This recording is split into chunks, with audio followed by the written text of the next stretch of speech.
जो अब तक नहीं खोला वो खून नहीं पानी है, जो काम ना आए किस्मत लिखने वो बेकार जवानी है। दोस्तों, जो जीता वही सिकंदर, और जो हार रहे विद्यार्थी, जिन विद्यार्थियों का सिलेक्शन नहीं हो पा रहा है, उनको बिल्कुल भी दोस्तों मायूस नहीं होना है ना, क्योंकि असली सिकंदर तो वही है, असली खिलाड़ी तो वही है जो हारता भी है तो दूसरों को जिताने के लिए, वरना खुद जीत जाता है ना। तो बिल्कुल ध्यान रखिएगा दोस्तों, मेरे पास कुछ क्वेश्चंस हैं जो आपको जीत हासिल कराने के लिए, जो आपको एग्जाम में काम आएंगे, है ना, एग्जाम में आपके सपोर्ट में खड़े होंगे। मैं आपको सटीक एनालाइज देने वाला हूं, जो आपका 29 अगस्त का पेपर हुआ था शिफ्ट फर्स्ट में, है ना, 8:30 से 10:30 बजे वाली। तो ध्यान से इस पूरे एपिसोड को देखिएगा। इसमें आई थिंक 30 से 35 क्वेश्चंस है मेरे पास, है ना। जितने क्वेश्चंस हैं, जीके करंट अफेयर के भी क्वेश्चन है, साइंस के भी क्वेश्चन है और मैथमेटिक्स के भी क्वेश्चन है ना। सारी चीजों पर बात करेंगे। बस दोस्तों मेरा पूरा साथ दीजिएगा, बाकी पूरे सेशन को हम आनंद के साथ सॉल्यूशन इसका देने वाले हैं, है ना। तो बिल्कुल चैनल को सब्सक्राइब कर लेना मेरे भाई, है ना, बेल आइकन को भी प्रेस कर लेना, ताकि नोटिफिकेशन जो है ना उसमें किसी भी प्रकार की कोई प्रॉब्लम ना आए। तो स्टार्ट करते हैं। और इससे पहले मैं आपको एक और जानकारी देना चाहूंगा कि इलेक्ट्रिशियन थ्योरी के लिए जो 7:30 बजे वाली हमारी मिक्स क्वेश्चंस की सीरीज चल रही है, हम 12वें पड़ाव तक पहुंच चुके हैं और इस पड़ाव तक आप सभी विद्यार्थियों का भरपूर सपोर्ट मिला है, भरपूर प्यार और स्नेह मिला है। बस इसी प्रकार से इस भाई का सपोर्ट करते रहिएगा और स्नेह देते रहिएगा। आगे बढ़ाते हैं अपने इस सेशन को, और ध्यान से देखिए आप, ये सेशन जो है हमारी, ये है करंट अफेयर, यानी कि सामयिकी एग्जाम टाइम, जो आपका 8:30 से लेकर के 10:30 बजे तक। कब से? 8:30 से 10:30 बजे तक 29 अगस्त 2023 शिफ्ट फर्स्ट का एग्जाम है ना। देखते हैं पहला क्वेश्चन आपके लिए क्या था, और पहला ही क्वेश्चन देखिए दोस्तों, है ना, पहला ही क्वेश्चन करंट अफेयर का बहुत ही शानदार क्वेश्चन था। मैं आपको एक शायरी सुना रहा हूं, आप उस शायरी को सुन करके बताइए ये शायरी है किसका, है ना। होश वालों को खबर क्या, होश वालों को खबर क्या, बेखुदी क्या चीज है, इश्क कीजिए फिर समझिए जिंदगी क्या चीज है। दोस्तों ये शायरी किसकी थी, याद कीजिएगा, ये शायरी किसकी थी। ये हमारे एक बहुत ही मशहूर शायर है निदा फाजली साहब का। किसका? निदा फाजली का वास्तविक नाम क्या था? वो था मुक्दा हसन या मात्र निदा फाजली, है ना। इन्हीं की एक शायरी थी, दोबारा सुनना और मजा आए तो कमेंट करके बताना। होश वालों को खबर क्या, होश वालों को खबर क्या, बेखुदी क्या चीज है, इश्क कीजिए फिर समझिए जिंदगी क्या चीज है ना।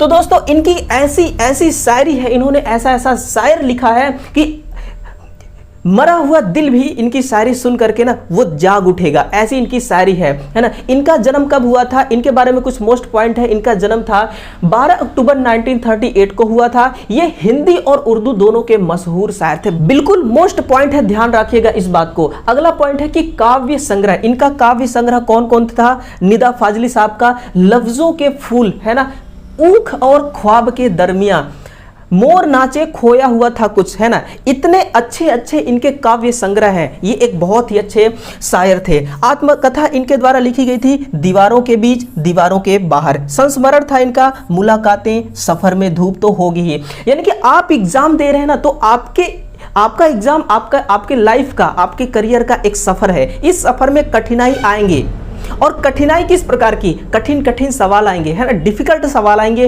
उन सवालों से, उन हालातों से आपको लड़ना होगा और फिर जीतना होगा। तमाशा मेरे आगे, है ना, तमाशा मेरे आगे। और इनका देखिए निधन हुआ था 77 वर्ष में ही, 8 फरवरी 2016 को इनका निधन जो है वो हो गया था, है ना। आई थिंक उस टाइम पे मेरा ग्रेजुएशन 2nd ईयर चल रही थी जब इनका डेथ हुआ था, है ना। बहुत अच्छे शायर थे, ठीक है ना, जो जाने के बाद भी अपना नाम छोड़ जाते हैं, अपना निशान छोड़ जाते हैं। अगला क्वेश्चन देखना मेरे भाई, मध्य प्रदेश शासन द्वारा हिंदुस्तानी शास्त्रीय संगीत के फील्ड में उल्लेखनीय योगदान के लिए कौन सा पुरस्कार दिया जाता है? वो है आपका राष्ट्रीय तानसेन सम्मान। कौन सा है? राष्ट्रीय तानसेन सम्मान। ये अपना मध्य प्रदेश का जो सरकार है इसके द्वारा दिया जाता है। किस फील्ड में? शास्त्रीय यानी कि संगीत के फील्ड में इसको दी जाती है। राष्ट्रीय तानसेन सम्मान से रिलेटेड कुछ मोस्ट पॉइंट है।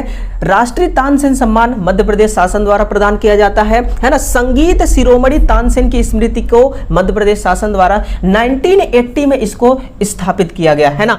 वर्ष 1985 तक इस सम्मान की राशि 5,000 रुपए थी, लेकिन अब बढ़कर के 1 से 1.5 लाख रुपए हो गई है ना। इस चीज को आप ध्यान रखिएगा, 1 से 1.5 लाख रुपए अब हो गई है, लेकिन 1985 में कितना था? मात्र था वो 5,000 रुपए, है ना। आज का 50,000 उस टाइम का 5,000 बराबर ही है ना, क्योंकि दुनिया जो है वो बहुत आगे निकल चुकी है। आपके लिए जो नेक्स्ट क्वेश्चन क्वेश्चन था वो था भारत में पहला आम चुनाव कब हुआ था। याद रखिएगा आजकल के टाइम पे जो इलेक्शन हो रहे हैं ना मेरे भाई, वो 5 वर्ष के हो रहे हैं, कितने 5 ईयर्स के हो रहे हैं, लेकिन उस टाइम पे केवल और केवल 4 महीने के लिए हुआ था, है ना। ये 1951 में हुआ था पहला आम चुनाव, वर्ष 2051-52 में 4 माह के लिए हुआ था, है ना। और इसका कार्यकाल कितना था, ध्यान रखिएगा 25 अक्टूबर 1951 से 21 फरवरी 1952 तक था, है ना। फरवरी 31 का तो होता नहीं है, 21 फरवरी 1952 तक इसका क्या था, इसका कार्यकाल था। यानी कि मात्र और मात्र ओनली वन कितना था, 4 महीने के लिए इस चुनाव को कराया गया था। अगला जो क्वेश्चन था, पाइका नृत्य किस जनजाति से संबंधित है। देखना ये पाइका जो नृत्य है ना दोस्तों, ये युद्ध से संबंधित है। किससे, युद्ध से संबंधित है। और इस नृत्य को इस प्रकार किया जाता है कि यदि आप देखेंगे तो डर जाएंगे, आप जो देखेंगे ना तो डर जाएंगे। इसमें जो होता है ना, तलवारें होती हैं और इसमें भाला लेकर के लोग डांस करते हैं, लोग नृत्य करते हैं। और ये कहाँ का है, ये भारत का है। कहाँ का है, भारत का है ना। देखना इसका आंसर कहां था, हाँ ये है मुंडा समुदाय, कंवर जनजाति, उड़ीसा और झारखंड में, है ना। इसी से संबंधित पाइका नृत्य है। पाइका नृत्य से संबंधित कुछ मोस्ट पॉइंट याद रखना। पाइका का अर्थ क्या होता है, पैर सैनिक। क्या होता है, पैर सैनिक।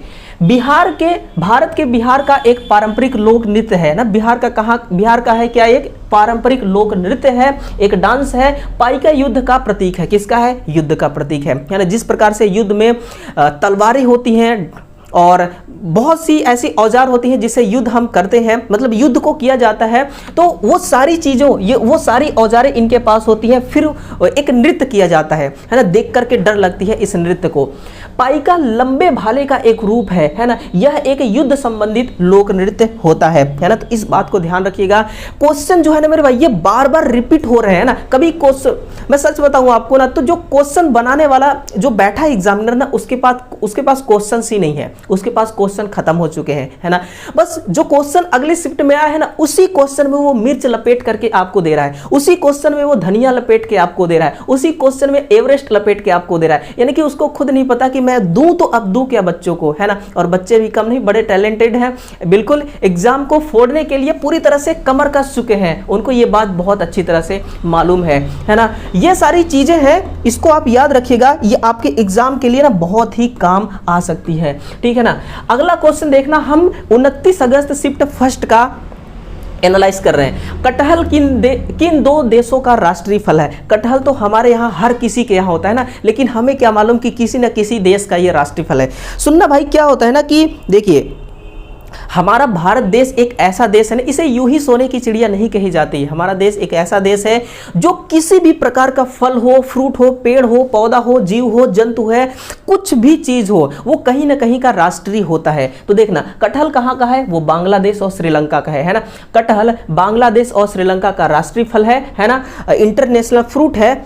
और है देखिए, भारतीय राज्य केरल और तमिलनाडु में भी इसे राज्य का दर्जा दिया जाता है। बहुत अच्छी बात है। नेक्स्ट क्वेश्चन पूछा गया था कि किस वर्ष मुस्लिम लीग द्वारा अलग पाकिस्तान की मांग उठाई गई थी। और ये मांग इसलिए उठाई गई थी मेरे भाई, क्योंकि इनको जो सरकारी अधिकारें मिली थी, सरकार के द्वारा जो अधिकारें मिली थी, गवर्नमेंट के द्वारा जो इनको अधिकार मिली थी, उस अधिकार की रक्षा करने के लिए इन्होंने एक मांग उठाई थी। और किस सन में उठाया था, 1940 में, है ना। 47 में हमारा देश क्या हुआ था, स्वतंत्र हुआ था। उससे पहले इन्होंने क्या किया था, एक आवाज उठाई थी, एक मांग उठाई थी, है ना, कि हमारा जो अधिकार है उसको सुरक्षित रखा जाए, उस अधिकार की रक्षा की जाए, है ना। तो पहला पॉइंट क्या है कि मुस्लिम लीग की स्थापना भारतीय मुसलमानों के अधिकारों की रक्षा के लिए की गई थी। और आगा खान जो थे वो मुस्लिम लीग के सबसे पहले अध्यक्ष थे। इसको आप याद रखिएगा, है ना। मोहम्मद अली जिन्ना 1913 में लीग में शामिल हुए थे। इन्होंने कब लीग में शामिल हुआ था, मोहम्मद अली जिन्ना भाई साहब, ये 1913 में, कितने में, 1913 में। आप टेलीग्राम चैनल को जरूर ज्वाइन करना। जितने भी क्वेश्चन मैं आपको सॉल्व करा रहा हूं ना, एनालाइज दे रहा हूं, टेलीग्राम पर इसका टोटल हूबहू आपको क्वेश्चन मिल जाएगा, है ना। आप वहां से इसको दोबारा देख सकते हैं। भारतीय साझेदारी अधिनियम कब पारित किया गया था। इससे पहले दोस्तों मैं आपको बताऊं कि इस वीडियो को शेयर भी कीजिएगा, क्योंकि आप इस वीडियो को देख रहे हैं और आप इस वीडियो को शेयर भी करेंगे तो दूसरे भी विद्यार्थी देख पाएंगे, क्योंकि एक स्टूडेंट ही दूसरे स्टूडेंट का सपोर्ट करता रहा है, करता रहेगा और करता था, है ना। ये तीनों चीजें बात ये तीनों बातें याद रखिएगा। भारतीय साझेदारी अधिनियम कब पारित किया गया था? बच्चे को पता है, बच्चा जानता है 1932 में, है ना। हर कोई जानता है 1932 में ये पारित किया गया था साझेदारी नियम, जिसको हम क्या कहते हैं? भारतीय भागीदारी अधिनियम या भारतीय साझेदारी अधिनियम। ये भारतीय संसद द्वारा, किसके द्वारा? संसद द्वारा 1932 में पारित किया गया था। और भारतीय साझेदारी अधिनियम किसी भी साझेदारी के लिए करार की आवश्यकता पर क्या देता है? ये बल देती है ना। अगला था कि इसका विस्तार जम्मू कश्मीर राज्य को छोड़ करके संपूर्ण भारत पर है। आज के टाइम पे हो गया हो अलग बात है, लेकिन क्वेश्चन दोस्तों करंट अफेयर है ना। हो सकता है आज के टाइम के भी बारे में पूछ दे, है ना। हो सकता है आज के टाइम के बारे में पूछ दे, तो आप इसको पढ़ लेना, है ना। सार्वजनिक कंपनी में न्यूनतम सदस्यों की संख्या कितनी होती है ना। कितनी होती है दोस्तों? जब आप शादी के समय, याद रखिएगा, शादी के समय कितने फेरे लिए जाते हैं? तो 7 फेरे लिए जाते हैं, 7 बंधन लिए जाते हैं ना। तो वही चीज है, याद रखिएगा, सार्वजनिक कंपनी में न्यूनतम सदस्यों की संख्या 7 होनी चाहिए, है ना। 7 होती है। नेक्स्ट क्वेश्चन पूछा गया था आपसे कि भैया 2011 के जनगणना के अनुसार इन 4 जिलों की संख्या, जनसंख्या सबसे ज्यादा है, बताइएगा उसका नाम क्या है। यानी कि 4 ऑप्शन रहे होंगे, हमारे पास तो राइट आंसर है, वो था ठाणे। कितना था? ठाणे जिला पुणे में है ना। ठाणे जिला कहां पे है? पुणे में है। तो पुणे वाले जो ठाणे का जिला है, उन्हीं में दोस्तों जनसंख्या सबसे अधिक थी। लेकिन किस जनगणना की बात करी जा रही है? जो वर्ष 2011 में की गई थी। कितना था? 1.1 करोड़ की आबादी के साथ 2011 की जनगणना में भारत में सबसे अधिक आबादी वाला जिला कौन था? ये जिला था, है ना। फिर है 2011 में भारतीय राज्यों की जनसंख्या से पता चलता है कि केरल देश में 93.91% साक्षरता दर के साथ सबसे अधिक साक्षर राज्य है। कौन सा है? केरल। और जो आपका बिहार है ना, वो कितना है? 63.82% की साक्षरता दर वाला बिहार सबसे कम साक्षर दर राज्य है। कोई बात नहीं, बिहार के स्टूडेंट बहुत ही टैलेंटेड होते हैं ना, वहां के स्टूडेंट बहुत ही ज्यादा टैलेंटेड होते हैं, है ना। भले साक्षरता दर कम है, लेकिन जितने भी लोग हैं बहुत ही टैलेंटेड हैं। नेक्स्ट क्वेश्चन जो था आपके लिए कि किस विदेशी नेता ने 2021 में पद्म विभूषण पुरस्कार प्राप्त किया? देखना मेरे भाई, आजकल का जो नेता है ना, वो पूरी तरह से बदनाम हो चुके हैं, चाहे किसी भी पार्टी के हों। लेकिन कुछ नेता ऐसे हैं जो देश के हित में काम करते हैं, जो देश के हित के बारे में सोचते हैं, जिनको शिंजो अबे, जिनका नाम है, उनको पद्म विभूषण नाम से क्या दिया गया था? एक पुरस्कार दिया गया था, है ना। पद्म विभूषण जो है, ये अपने भारत देश का दूसरा सर्वोच्च सम्मानी पुरस्कार है ना। और प्रथम कौन सा सम्मानी पुरस्कार है? सम्मानी नागरिक पुरस्कार है, वो है भारत रत्न, याद रखिएगा, है ना। शिंजो अबे इनका पूरा नाम था, मतलब शिंजो अबे इन नेता का नाम था। और ये जापान के पहले प्रधानमंत्री हुआ करते थे, है ना। पद्म विभूषण से इनको सम्मानित किया गया। पद्म विभूषण भारत का दूसरा सबसे बड़ा नागरिक पुरस्कार है, और ये 2 जनवरी 1954 को स्थापित यह पुरस्कार असाधारण और विशिष्ट सेवा के लिए दिया गया था। यानी कि जो सेवा करेगा उसी को यह पद्म विभूषण मिलेगा। लेकिन किसी, मतलब कि हर फील्ड में नहीं मिलता। डॉक्टर्स और किसको? वैज्ञानिक को छोड़ करके जो पीएसयू में काम करने वाले कर्मचारी हैं ना, उनको नहीं दिया जाता है। जो पीएसयू में काम करने वाले अधिकारी होते हैं, कर्मचारी होते हैं, उनको नहीं दिया जाता है। ये आपके एग्जाम के लिए ना बहुत ही दोस्तों मोस्ट पॉइंट है, याद रखिएगा इस चीज को। सबसे पहले सत्येंद्र नाथ बोस जी को ये विभूषण जो है, ये सम्मान जो है, इस सम्मान से उनको सम्मानित किया गया था, है ना। अगला क्वेश्चन जो आपके लिए था 11 नंबर का क्वेश्चन कि गेट, GATT में जी का अर्थ क्या होता है? सबसे पहले मैं आपको बता दूं, ये बिजनेस से रिलेटेड है ना। बिजनेस से रिलेटेड है GATT, जिसमें जी का मतलब होता है जनरल, फुल फॉर्म होता है general arrangement of tariff and trade, है ना। इसकी स्थापना 1 जनवरी 1948 को हुआ था। 47 में देश आजाद हुआ, वैसे ही 48 में ये इसकी इस्टेब्लिशमेंट हो गई। गेट का उद्देश्य होता है सदस्य देशों के बीच शुल्क को कम करके और कोटा को कम करके व्यापार को मुक्त बनाना है ना। 1948 में GATT को हम ITO के नाम से जानते थे, जिसको हम इंटरनेशनल ट्रेड ऑर्गेनाइजेशन कहते हैं, है ना। देखिए, अपने देश में कुछ ऐसी चीजें हैं, कुछ ऐसे इंस्टीट्यूट हैं जो पहले कुछ और नाम हुआ करता था, लेकिन आज के टाइम पे उनको चेंज कर दिया जा रहा है ना। तो ये आपके लिए बहुत जरूरी चीज बन जाती है। देखना मेरे भाई, जो नई चीजें हैं, जो पुरानी चीजें हैं, जो फर्स्ट है, जो लास्ट है, बस ये 4 चीजें आपको करंट अफेयर में आना चाहिए, है ना। ये 4 चीजें बहुत ज्यादा पूछी जाती हैं। और एक और बात कि दूसरा, है ना, दूसरा कि मतलब कि पहला तो ये है पहले नंबर पर, दूसरे नंबर पर कौन है ना। तो ये चीजें बहुत ज्यादा पूछी जाती हैं। नमन ओझा सर जो थे, वो भारत की तरफ से अपना पहला टेस्ट मैच खेला था। सबसे पहले मैं आपको बता दूं, ये नमन ओझा थे ना, ये एक बहुत अच्छे क्रिकेटर थे, अपने मध्य प्रदेश के ही थे, है ना।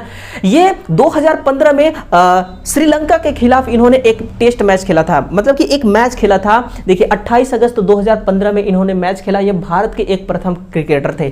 कहां के क्रिकेटर थे ये? थे देखिए, ये 2001 में मध्य प्रदेश की ओर से अपनी प्रथम श्रेणी क्रिकेट की शुरुआत की थी, लेकिन 28 अगस्त 2015 को ये भारत की तरफ से श्रीलंका के खिलाफ अपना पहला टेस्ट मैच खेला, है ना, और जीत भी हासिल दिलाया। इस भारतीय खिलाड़ी का पूरा नाम जो है वो नमन विनय कुमार ओझा है ना। कई बार पूछा जाता है पूरा नाम। तो यह भारत के अंतरराष्ट्रीय क्रिकेट के प्रतिनिधित्व भी कर चुके हैं। ये नमन ओझा सर थे। ये इन्होंने कब मैच खेला था? ये 28 अगस्त 2015 को। कहां के क्रिकेटर थे? ये अपने मध्य प्रदेश के थे। किसके खिलाफ इन्होंने खेला? श्रीलंका के खिलाफ खेला और जीत भी हासिल दिलाई, है ना। ये अंतरराष्ट्रीय क्रिकेट में प्रतिनिधित्व भी कर चुके हैं। बहुत ही मतलब कि बहुत ही अच्छे क्रिकेटर थे, है ना। बहुत ही, ये सिर्फ ना केवल बल्लेबाजी करते थे बल्कि ये गेंदबाजी भी बिंदास करते थे, है ना। खिलाड़ी हो तो इनके जैसा। भारत की सबसे ऊंची श्रृंखला पर्वत कौन सी है? याद रखिएगा, हिमालय की श्रृंखला है। नेपाल और सिक्किम की सीमा पर स्थित है ना। बस आपको इतना ही याद रखना है। जो आपके लिए एग्जाम के लिए मोस्ट बन सकता है ना, वो सारी चीजें मैं आपके सामने खड़ा कर रहा हूं। बस आपको उसको नोट करना है। बस आपको उसको क्या करना है? नोट करना है। एग्जाम में अगर मुंह उठा के ये क्वेश्चन आ गया तो आपको मुंह तोड़ जवाब देना है। सुनना मेरे भाई, इसके बाद हम साइंस के क्वेश्चनों को देखने वाले हैं, उसका सॉल्यूशन देखेंगे, उसका हम एनालाइज करेंगे, फिर हम देखेंगे मैथ को। जिस प्रकार से क्वेश्चनों को मैं ओरिएंट करके लाया हूं जिस सीरीज से ना, आप बस देखते रहिए।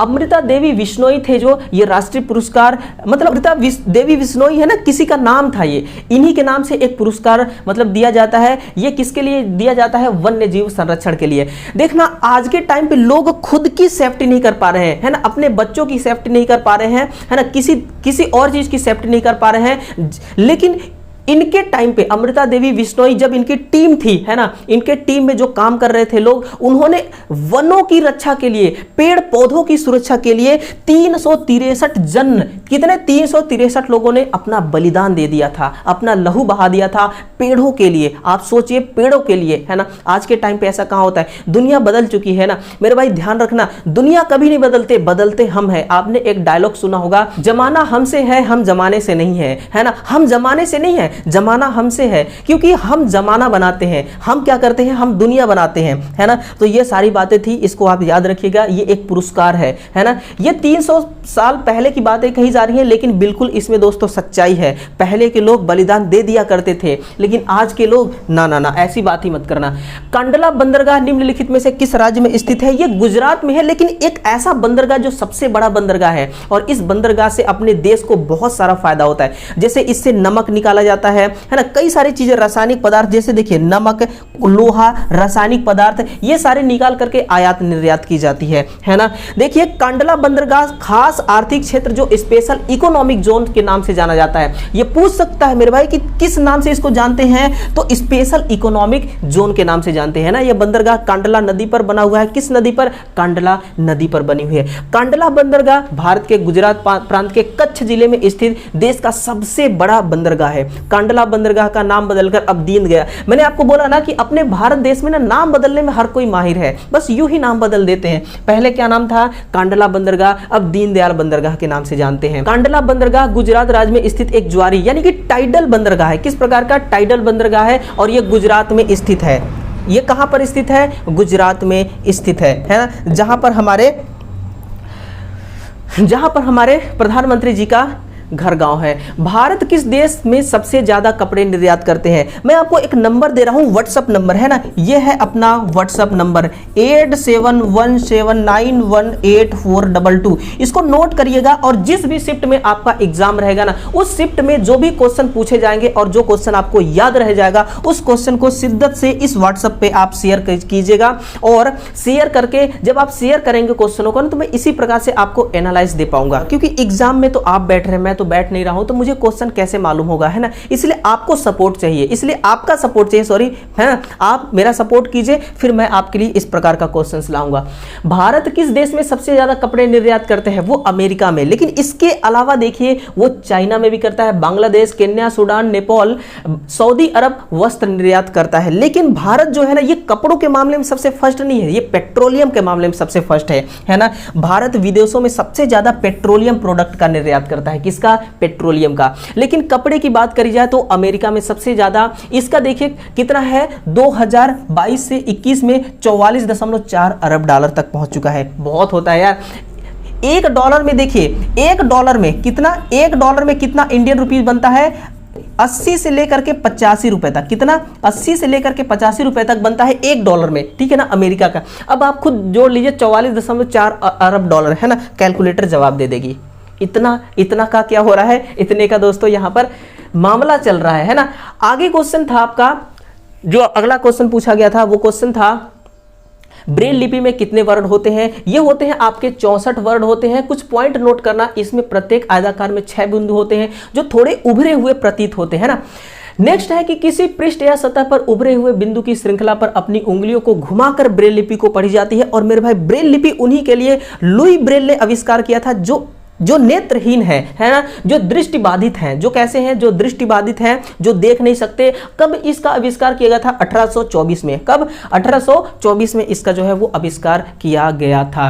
हीरा भूमिया का मेला किस महीने में आयोजित की जाती है? ये देखिए अपने एमपी का ही है, ग्वालियर में इसको मनाया जाता है। अगस्त और सितंबर के माह में मनाई जाती है।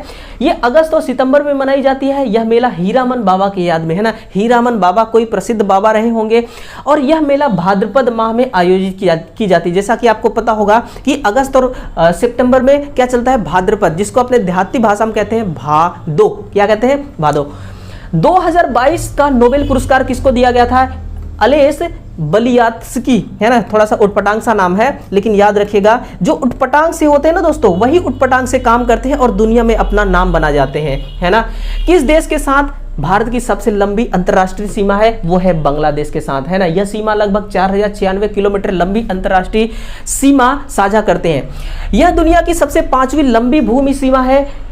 इसमें असम में देखिए 262 किलोमीटर, त्रिपुरा के साथ 856 किलोमीटर, है ना। मिजोरम के साथ 180, मेघालय के साथ 443 और बांग्लादेश के साथ 2217 किलोमीटर शामिल है। यह इसे ऑपरेशन शून्य रेखा के नाम से जानते हैं। अगर इन दोनों पॉइंट में से देखा जाए ना, तो ये तीसरा वाला पॉइंट आपके लिए मोस्ट इंपोर्टेंट है। इसे किस नाम से जाना जाता है? तो इसे शून्य ऑपरेशन के नाम से जानते हैं, है ना मेरे भाई। यहां से देखना 20 क्वेश्चन थे करंट अफेयर के। अब बात आई है किसकी? साइंस के, है ना। अब साइंस क्या धूम मचाया है एग्जाम में, उसको हम देखते हैं, है ना। देखते हैं, हम भी कुछ देखते हैं कि क्या है हमारे तरफ से। पोल्ट्री किस विटामिन के अंतर्गत आती है? देखिए इसके बारे में कोई आंसर नहीं है, इसके बारे में कोई आंसर नहीं है, मुझे मिला ही नहीं है तो मैं क्या जानूं। मैं पहले भी कह चुका हूं, अब भी कह रहा हूं कि एग्जाम सेंटर में तो आप बैठते हैं, मैं थोड़ी बैठता हूं। तो आप जो क्वेश्चन देंगे उसी का सॉल्यूशन मैं दूंगा, है ना। मुर्गी को खिलाए जाने वाले दाने में कौन सा विटामिन सर्वाधिक होता है? विटामिन ए और विटामिन के। याद रखिएगा, अगर विटामिन ए और के लेना है तो मुर्गी खाना चालू कर दीजिए, है ना। ऐसा कुछ नहीं, विटामिन ए और के केवल मुर्गी में ही नहीं पाई जाती, अदर चीजों में भी पाई जाती है ना। जो खाता है खाए, जो नहीं खाता नहीं खाए, अपनी अपनी मर्जी है। विटामिन ए और के है। और विटामिन ए निम्नलिखित में सबसे सर्वाधिक मात्रा में गाजर में पाई जाती है। कौन कहता है मुर्गी खाओ यार, गंदी चीज, है ना। गाजर खाइए, विटामिन ए लाइए, है ना। इनमें से कौन सा आर्थ्रोपोडा से संबंधित है? वो है, क्या लिखा था? बिच्छू और झींगा, है ना। बिच्छू और झींगा तितली, है ना। बिच्छू, झींगा, तितली, इनमें से कौन सा आर्थ्रोपोडा से संबंधित है? बिच्छू, झींगा और तितली, है ना। बिच्छू और झींगा और तितली। नेक्स्ट जो आपसे पूछा गया रहा वो था गन पाउडर का आविष्कार किसने किया था? रोजर बेकन ने। डीपीडी का टीका किस लिए लगाया जाता है? डिप्थीरिया, पार्टिसिस, टेटनस रोग से बचाव के लिए। इनमें से कौन सी एक धातु है? कार्बन गैस है, ऑक्सीजन गैस है, नाइट्रोजन गैस है। तो ऑप्शन नंबर डी होगा, इनमें से कोई नहीं। मानव शरीर का सामान्य तापमान कितना होता है? हर किसी को पता है कितना होता है? 37 डिग्री सेंटीग्रेड। कितना? 37 डिग्री सेंटीग्रेड मानव शरीर का क्या होता है? टेम्परेचर होती है ना। नेक्स्ट जो क्वेश्चन था वो क्वेश्चन था फिगर अब देखना ये फिगर से रिलेटेड कितने क्वेश्चन आए थे, वो क्वेश्चन थे आपके 3 से 4 क्वेश्चन। कितने थे? सिलोलिज्म से देखिए अगली आकृति में 2 क्वेश्चन पूछा गया था, घड़ी से 2 क्वेश्चन, सामान्य कार्य से 1 क्वेश्चन, रेलगाड़ी से 2 क्वेश्चन, फिगर काउंटिंग से 3 से 4 क्वेश्चन, कैलेंडर से 2 क्वेश्चन पूछे गए थे, है ना। इसीलिए सिलोलिज्म को ना बिल्कुल ध्यान से पढ़ लेना मेरे भाई। फिर मैथमेटिक्स में पूछा गया था अनुपात में 2 क्वेश्चन, संख्या पद्धति में 1 क्वेश्चन, है ना, नंबर सिस्टम में, लाभ हानि से 2 क्वेश्चन, परसेंटेज से 2 क्वेश्चन, एसआई और सीआई से 3 से 4 क्वेश्चन, बोर्ड मास से 3 क्वेश्चन, सरलीकरण सिंप्लीफिकेशन से 3 से 4 क्वेश्चन, जियोमेट्री से 2 क्वेश्चन, एलसीएम एचसीएफ से 1, एज से 2, अलजेब्रा से 1 क्वेश्चन पूछा गया, प्रायिकता से 2 क्वेश्चन, समय और कार्य से और औसत से 1 क्वेश्चन, है ना। और बेसिक चीजें आपको पढ़ना है, बिल्कुल ध्यान रखना दोस्तों, बिल्कुल बेसिक चीजों को आपको ध्यान में रखना है। रीजनिंग में देखिए क्या पूछा गया था, मिसिंग नंबर 4 से 5 क्वेश्चन, है ना, मिसिंग नंबर 4 से 5 क्वेश्चन, कोडिंग डिकोडिंग 3 से 4, अल्फाबेट सीरीज 4 से 5, नंबर सीरीज के क्वेश्चन 4 से 5 और मिसिंग सीरीज के 2, है ना। इतने सारे जो क्वेश्चन थे वो क्या थे, पूछे गए थे 19 अगस्त शिफ्ट फर्स्ट के एग्जाम में, है ना। तो ये टोटल एनालाइज था, बस इतना ही था। सारे क्वेश्चन के जवाब दोस्तों खटाखट आप तक पहुंचा दिया गया है।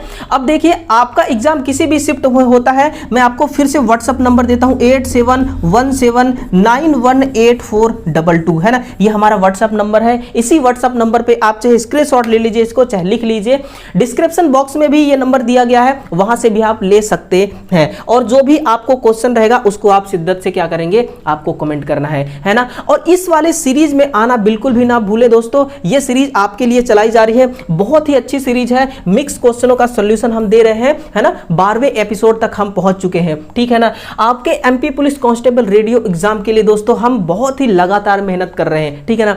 हम मेहनत आपके लिए कर रहे हैं, आप मेहनत कर रहे हैं अपना करियर बनाने के लिए, है ना। और मिल करके दोस्तों हम कामयाबी दिलाएंगे आपको, ठीक है ना। तो कामयाबी तो झक मार के आएगी आपके पीछे, और आपका स्ट्रगल ये तय करता है कि कामयाबी आपसे कितनी दूर है। कामयाबी आपके पैरों में है, कामयाबी की इतनी औकात नहीं जो आपसे दूरी बना सके।